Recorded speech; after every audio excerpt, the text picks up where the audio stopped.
हमारे तिलावत कलम पाक से हो चुकी है। अब हमारे बीच शम्मा रोशन का प्रोग्राम है। उसके बाद हमारे फुलवारी शरीफ उर्दू एक्शन कमेटी के सदर जनाब असगर हुसैन कामिल साहब यहाँ पर तशरीफ़ रख रहे हैं। ये और आज के प्रोग्राम के जो बेहतरीन हमारे जो शायर और हमारे एजाज़ी प्रोग्राम के लिए जनाब सुहेल फ़ारूक़ी साहब यहाँ पे हैं, मौजूद हैं।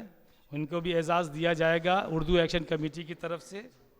और जितने भी हमारे शोरा कराम जो यहाँ तशरीफ़ ला चुके हैं उनका भी खैर मकदम करते हैं, इस्तकबाल करते हैं आप सबों का हम।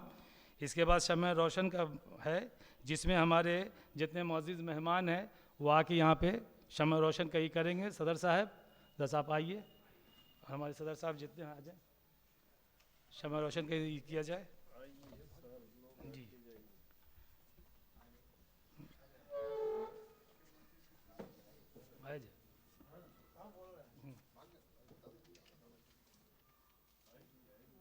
कैसे साहब आ जाए बस 7 बजे।